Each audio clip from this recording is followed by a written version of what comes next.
Hello everyone, you're welcome back to my channel Dada's Dialogue. Now today's video will be talking about cost of living or the billings here in the UK. How much do you need to survive in terms of billing here in the UK?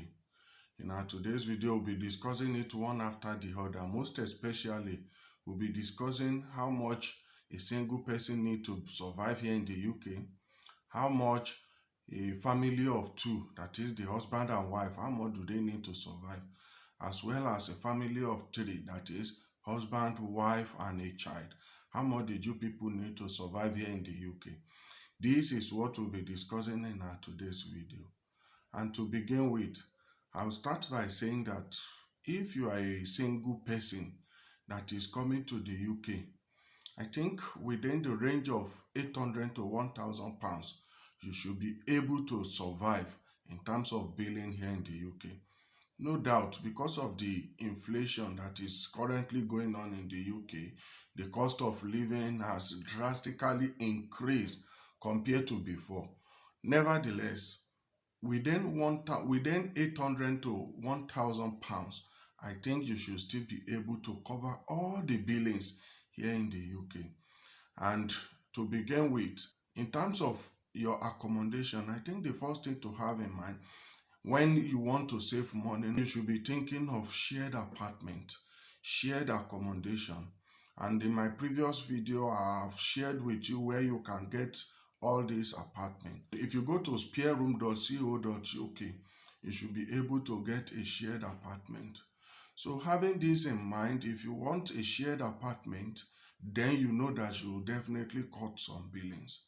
And I think when you are talking about shared apartment, within the range of 400 to 600 pounds, you should be able to get a befitting shared apartment. Yes, let's even say, okay, 500 pounds, you get a shared apartment. And I think when living in a shared apartment, not only that the price is cheap, it is going to cover for everything. So the 500 pounds is going to cover for your electricity bill, your council tax, and some other things. In fact, you might even be fortunate to have free Wi-Fi and all that.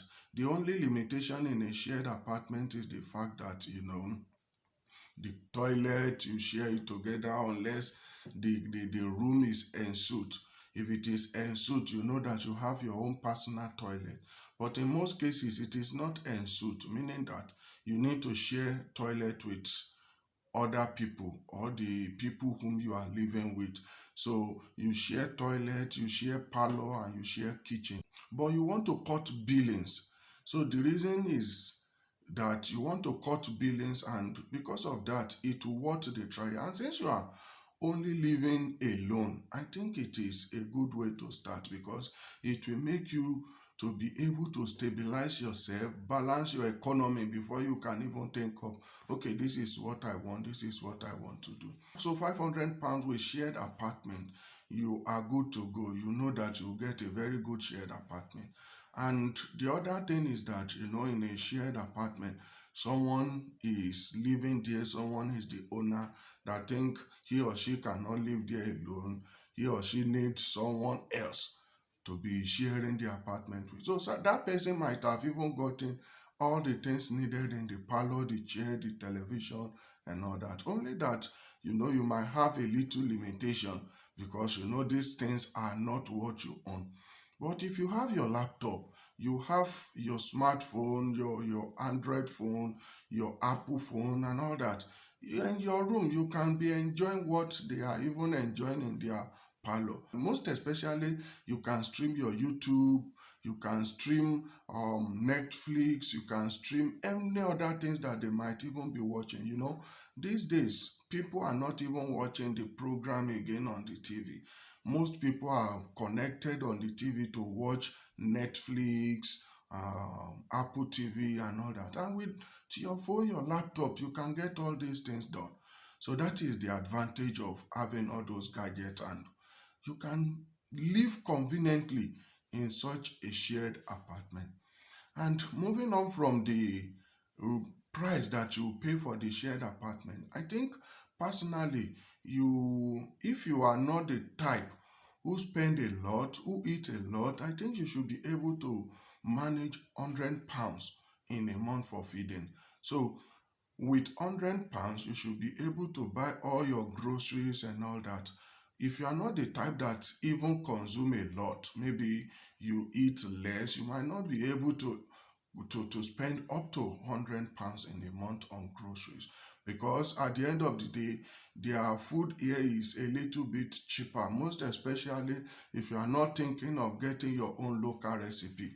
All those ones can be a little bit expensive, but things like rice, pasta and all that, they're a little bit cheaper here. And if you are good enough, if you are satisfied with it, you can eat it, you can buy them, and it will cost you something small compared to if you want to be buying your own local recipe. So with £100, you should be able to cater for your feedings. And I think with another £100 as well, supposing your place of work is a little bit far from where you are living, because when you are talking about shared apartment, it is possible that where you will get house, where you will be living, will be a little bit far from where you are working. So because of that, you know that it is not going to be easy trekking to workplace and all that. And because of that, you can budget £100 for your taxi and for the mobility. So let's say £100 for the mobility, then another £100 for your personal need, the things you want, your shoe, your clothes, anything at all. And for the ladies, the makeup kit, anything at all, you can budget £100 for it. And at the end of the day, you have £800.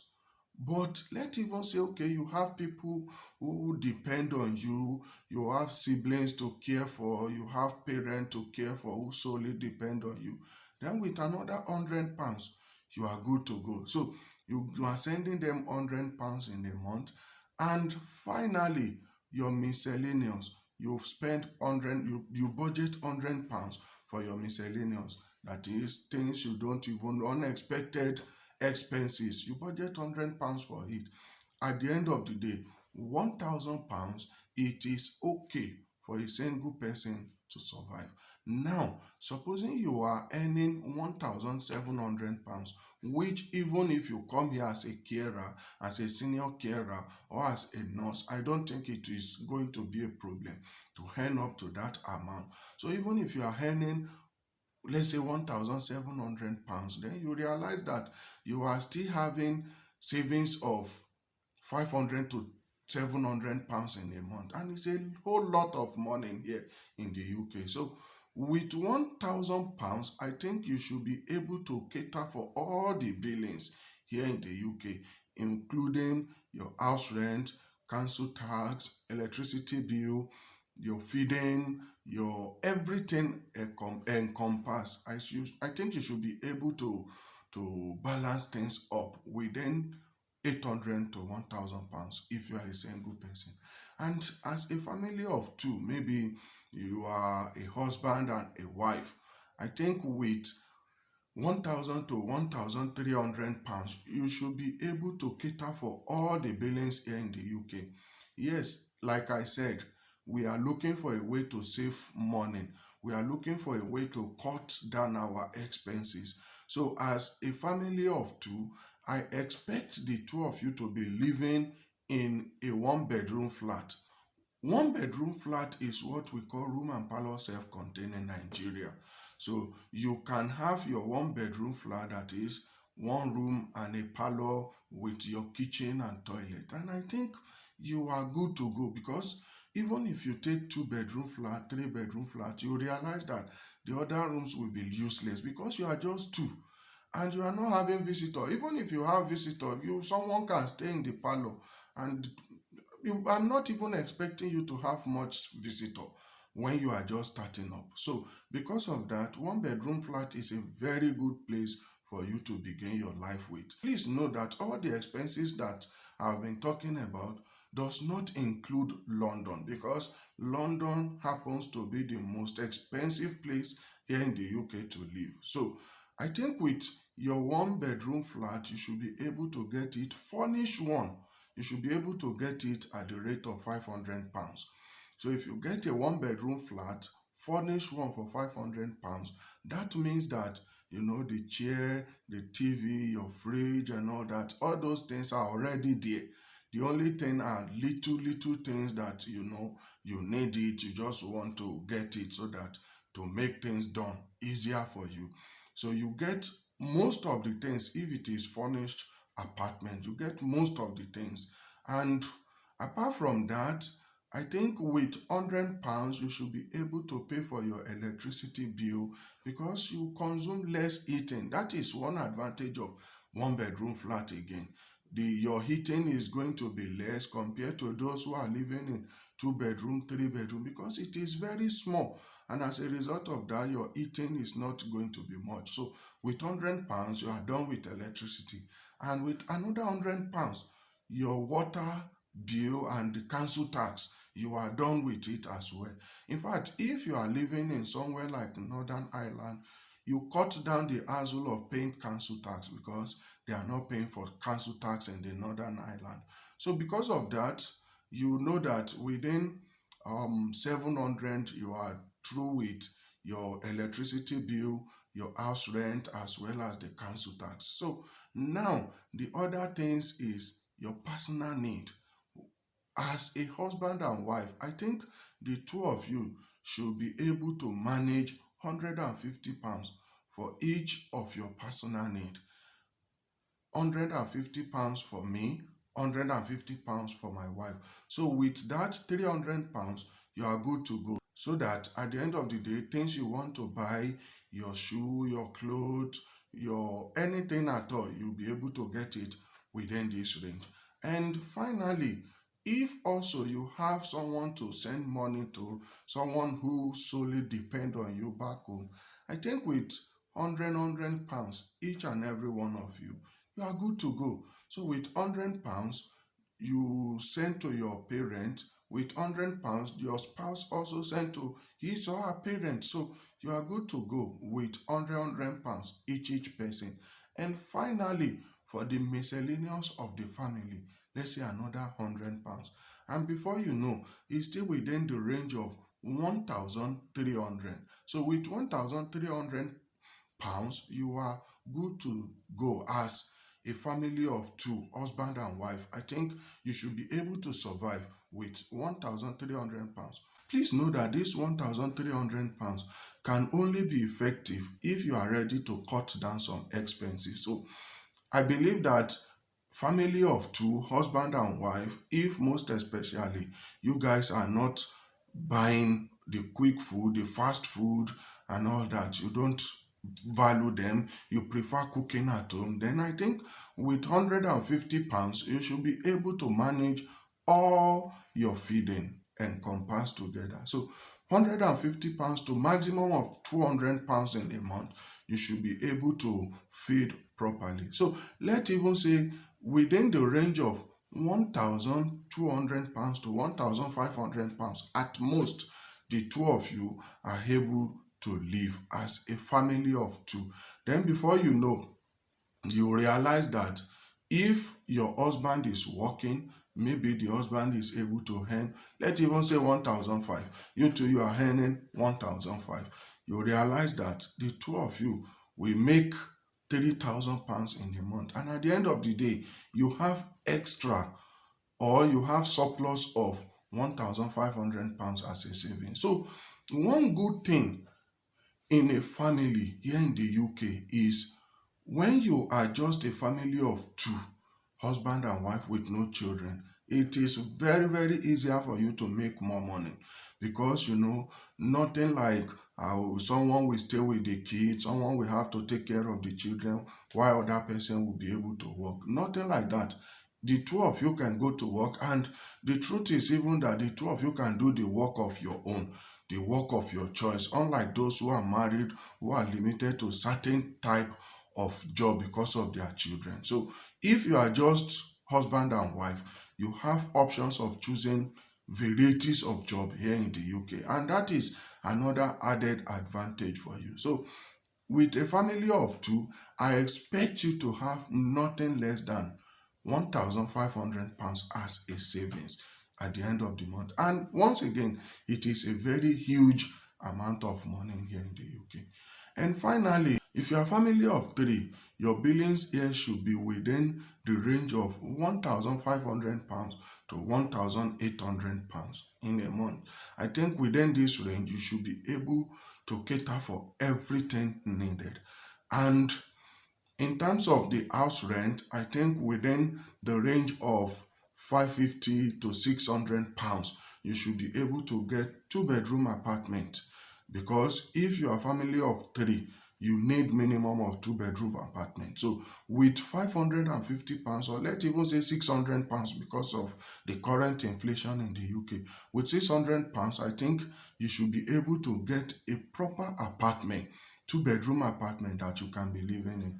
So as for us, we are paying £165 as our billings in terms of the electricity bill and the gas for heating. So we are paying £165 for billings. Let's say you pay £600 for your house rent. The next thing will now be electricity bill. So within £160 to £170, you should be able to cater for the electricity bill, which involve your electricity and gas. So within this range of £160 to £170, you should be able to pay your billings, your electricity bills. And even if you are the type who heat less, it might not be up to that, but for the sake of those who might be having small children and during the winter period whereby you consume more energy, let's even say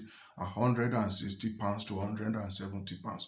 And in terms of your council tax, once again, if you are living in Northern Ireland, no need for council tax, but I believe that everybody on this channel are not going to be living in Northern Ireland. Some will be living in England, some in Scotland, and even some in Wales. So because of that, let's say if you are living in other country apart from Northern Ireland, then you know that you are going to pay the council tax. So for instance, if you are living here in the Scotland, then your council tax, let's budget something of £100 to £150, because this thing can also vary depending on the number of people living in a house. So let's even say £150 for your council tax. So with £150, you realize that you pay for your council tax, and for your subscription, which involve the TV license, the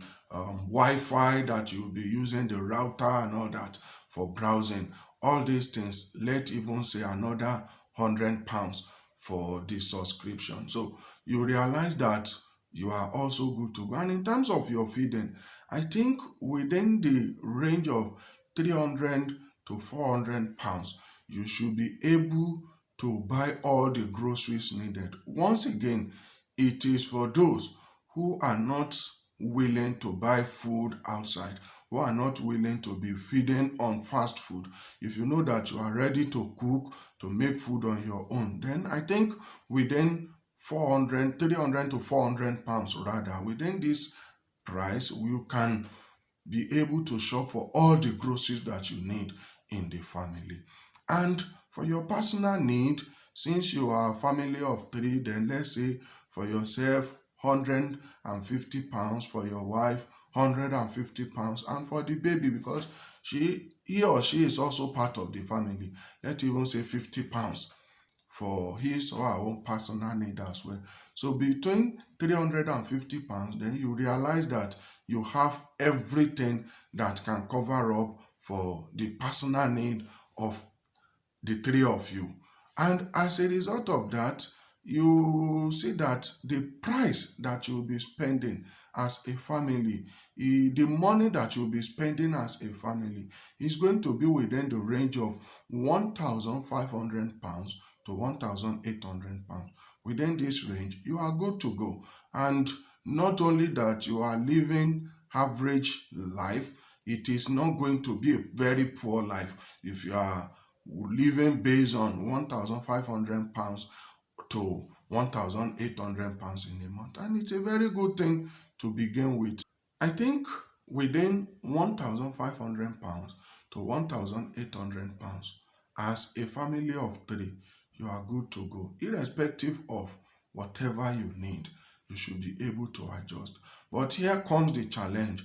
As a family of 3, you might not have enough savings, because as a family of 3 that have maybe a kid, someone that is very, very small, that someone might be staying with, you might not have big savings like family of 2, a husband and wife. The reason is that you cannot work to the maximum. Let's say the wife is earning £1,700 and you as a husband, you are earning, let's say, £1,000 in a month. It's still a good thing. So with that £1,000, you can be saving it, or even less than that at times, because you might not be able to work up to £1,000. But let's even say on average basis, you are still going to be saving at least £700 in a month. It's not actually a huge amount of money for a family of 3 to be saving, but believe me, by the time your children, or by the time the child starts going to school, you'll be able to work perfectly. In my previous video, I've discussed how to balance between childcare and working in the UK. It is just a sacrifice that cannot last forever, because by the time the child is up to 3 years, he or she is eligible to funded education. And because of that, when the child starts going to school, you are rest assured that you can work maximally. So you can work the way you want, because you know that at the end of the day, there is nothing going to be stopping you not to work a little bit. So by that time, you can even schedule your work to be night. Someone can schedule his or her work to be night, and someone can do day, because you know that if you go for night, you are coming back to be able to rest. Nothing like the children will be disturbing you. These are the billings that I believe that as a family of 2, family of 3, or even a single person, you should not spend beyond that. And if you are a family of 4 or even more, I think £2,000, it is okay for you to survive here in the UK. And this is how we come to the end of our today's video. I hope that one way or the other, you really enjoyed this video. If yes, and you know that you've not subscribed, kindly subscribe, like and share my videos. And until our next video, when we'll be seeing again, I say, one love.